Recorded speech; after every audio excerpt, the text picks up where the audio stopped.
Hi, I'm Linda, a 21-year-old who had to grow up faster than most. My childhood wasn't easy, especially after we lost Dad. He was the backbone of our family, and without him, everything just fell apart.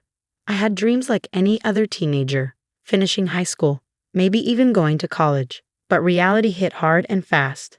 Instead of preparing for prom, I found myself signing up for a technical diploma course in graphic design. It wasn't my first choice, but it was cheaper and quicker. "I can't believe you're giving up on high school," Jack sneered one afternoon as I laid out my textbooks. He was 2 years younger but had the audacity to judge my choices. "It's not about giving up, Jack. Someone has to pay the bills, and since Mom can't..." My voice trailed off, the weight of our situation settling on my shoulders like a concrete slap. "You could have tried harder, maybe gotten a scholarship or something," he muttered, turning back to his video games. The glow from the screen lit up his indifferent face. I sighed. "Not everyone gets a fairy tale, Jack. This is what we have, and I'm making the best of it." Our mother, a shadow of her former self since Dad passed, hardly ever left her room these days.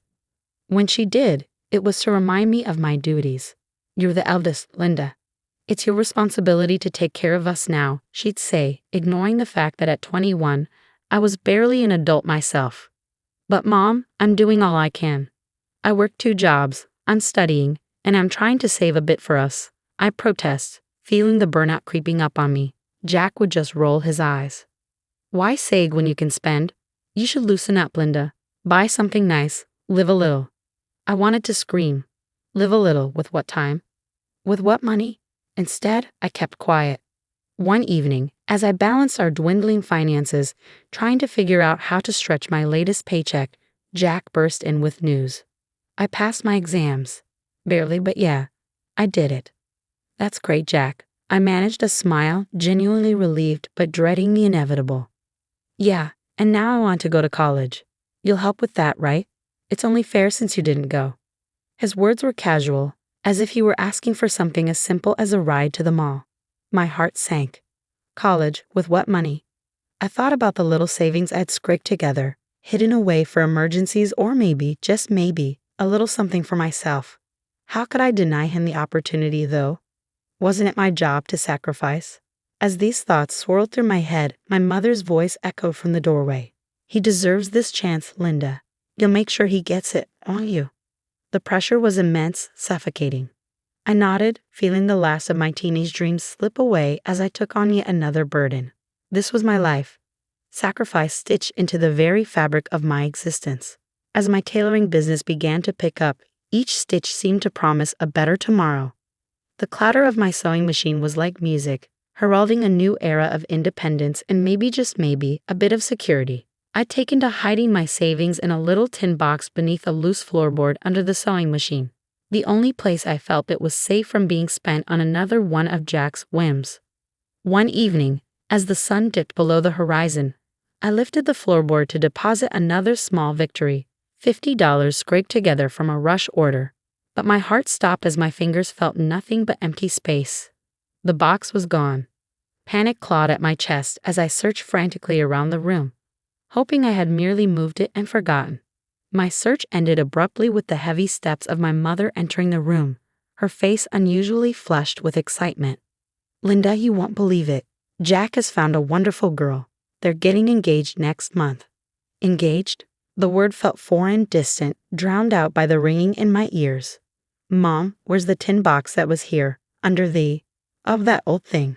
She waved a dismissive hand, her eyes gleaming with a mix of guilt and justification. "I used it, Linda. It was for a good cause. You'll understand." "Use it for what, Mom?" My voice was sharp, the edges of fear and anger blurring. "For Jack's engagement ring, of course. Such a beautiful diamond. It symbolizes hope, a new beginning for our family." "A new beginning," I repeated, hollow.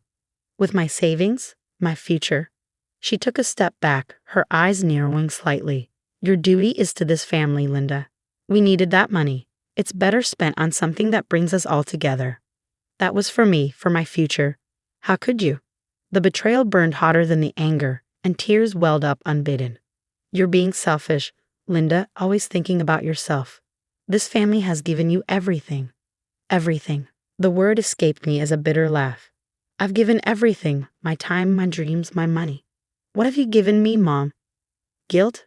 Obligations? Linda, you need to calm down. Think of your brother's happiness. My happiness matters too, Mom. Or doesn't that count for anything? She shook her head, disappointment etched into her features. I thought you were stronger than this, more giving. I guess I was wrong. That was the moment I knew I had to leave. The strings that tied me to this home, woven tight with duty and sacrifice, have frayed beyond repair. Mom, I can't do this anymore, I said, my voice steady, the decision clear. I'm leaving. I need to find a place where I'm valued, not just used. Her face crumbled, a mix of anger and desperation. You'll be back. You need us. No, Mom, I don't. With those final words, I packed my essentials. The sewing machine, my loyal companion, was the last thing I loaded into my car. As I drove away, the house shrinking in my rearview mirror, a weight lifted. I was free, heading toward a future I would shape on my terms, stitch by hard-earned stitch. The first night after leaving home was the hardest.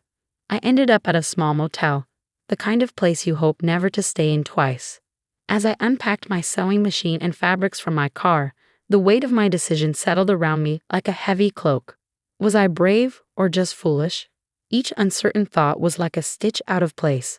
But I pushed through, setting up my makeshift workspace on the rickety table by the window. The next few weeks were a blur of activity. I found a small studio apartment. It wasn't much, but it was mine alone. The space was cramped, barely enough for my bed and work area, but it represented something vital: freedom.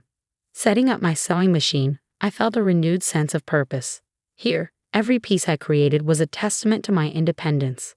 Business wasn't easy to come by at first. I spent days visiting local boutiques and coffee shops, my portfolio in hand, pitching my tailoring services. Rejection stung, yet with each no, I felt my resolve harden. Next time, I would tell myself, they'll say yes. And eventually, they did.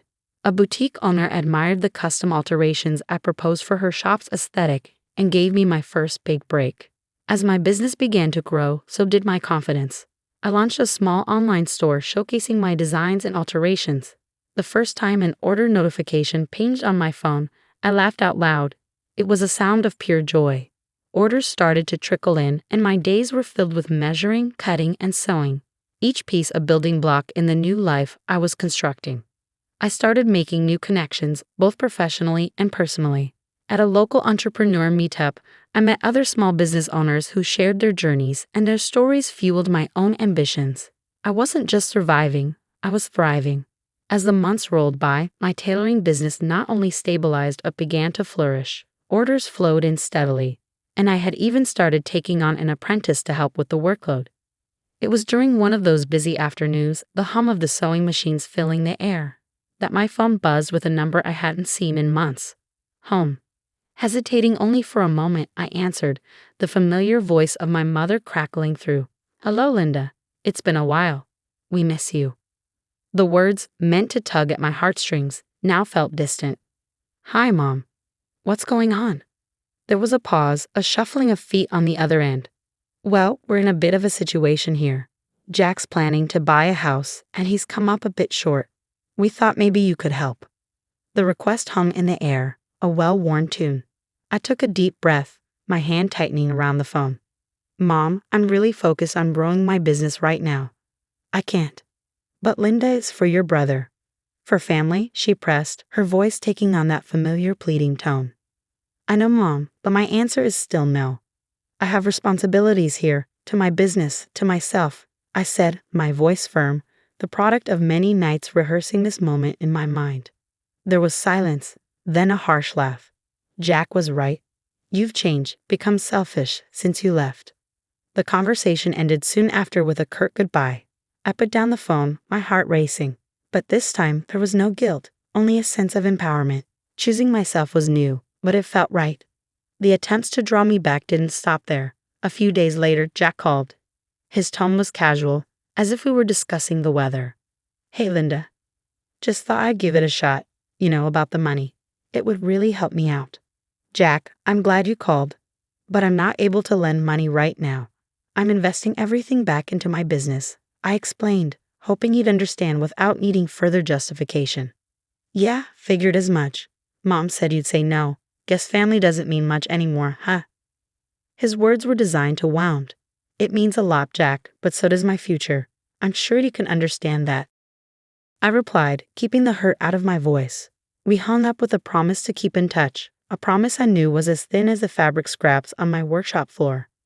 Over time, their calls became less frequent, and I focused on my work, on building connections that were supportive and uplifting. My business thrived, and with each success, the echoes of their pleas faded, replaced by the voices of customers praising my work, the laughter of my apprentice learning the trade, and my own thoughts planning for the future. I had learned that saying no could be just as powerful as saying yes, especially when it came to protecting my dreams and well-being. Each no was a stitch in the fabric of my new life, one that I was determined to tailor to my own design. The evening of the local Small Business Awards was a crisp autumn night, the kind where the air smelled of possibilities. My tailoring shop had been nominated for Small Business of the Year, a recognition I never imagined possible when I first set up my sewing machine in that cramped studio apartment. As I stepped into the banquet hall, a flutter of nervous excitement danced in my stomach. The room buzzed with the chatter of local entrepreneurs and community leaders, their faces glowing under the soft lights.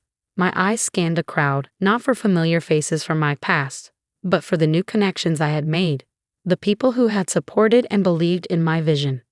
When they called my name as the winner, a wave of applause washed over me as I made my way to the podium.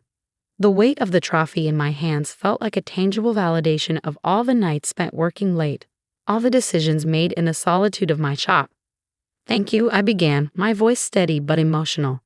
This award isn't just about the quality of stitches we produce or the fabrics we transform. It's about resilience, about the belief in oneself, and the courage to pursue a dream despite the odds. After the ceremony, as I mingled among well-wishers and fellow entrepreneurs, the sense of pride and accomplishment was overwhelming. It wasn't just about the recognition. It was about having made it on my own terms, about not just surviving, but thriving. As I unlocked the door to my apartment, the quiet hum of my sewing machine greeting me, I felt a deep, resonant peace. I was exactly where I was meant to be, stitching my future with threads of courage and determination.